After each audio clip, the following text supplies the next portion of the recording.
জ্বালানি খাতে অনিয়মের অভিযোগে তৌফিকি এলাহি চৌধুরী ও আবুল কালাম আজাদ সহ ক্ষমতাচ্যুত আওয়ামী লীগ সরকারের 4 শীর্ষ সাবেক কর্মকর্তার বিচার দাবি করেছে ক্যাব। এজন্য বিশেষ ট্রাইব্যুনাল গঠনের দাবিও তুলেছে সংগঠনটি। ক্যাবের দাবির সঙ্গে একমত প্রকাশ করেছেন জ্বালানি উপদেষ্টা। বলেন, টাকার জন্য বারবার বিদ্যুৎ সরবরাহ বন্ধের হুমকি দিচ্ছে আদানি। শনিবার এফবিসিসিআইয়ে এক অনুষ্ঠানে এসব কথা বলেন তারা।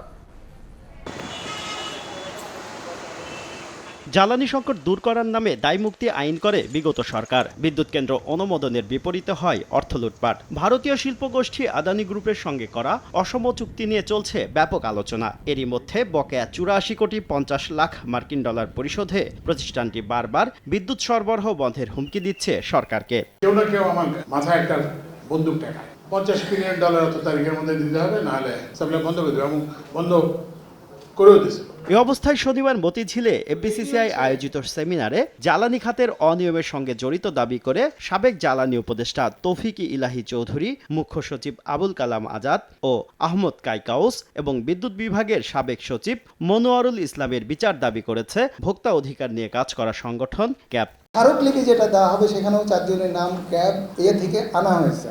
বিআরসি চেয়ারম্যান সাহেব শুনে যাচ্ছেন এবং ট্রাইব্যুনাল গঠনের প্রস্তাব গেছে, আবার যাবে। সংগঠনটির দাবির সঙ্গে একাত্মতা প্রকাশ করে জ্বালানি উপদেষ্টা জানান, অনিয়ম রোধ এবং রাষ্ট্রীয় অর্থ সাশ্রয়ে জ্বালানি খাতের সব চুক্তি পুনর্মূল্যায়ন করা হচ্ছে। এখন থেকে জ্বালানি প্রকল্পে সবকিছু উন্মুক্ত প্রতিযোগিতার মাধ্যমে করা হবে বলেও জানান তিনি। কিছু কিছু লোক ব্যবসা করতে পারতো, সবার জন্য, বাকিদের জন্য এইটা বন্ধ ছিল। ক্যাবের সভাপতি শামসুল আলম সাহেব উনি বলছেন যে একটা জ্বালানি অপরাধ ট্রাইব্যুনাল এটা আসলে গঠন করা দরকার।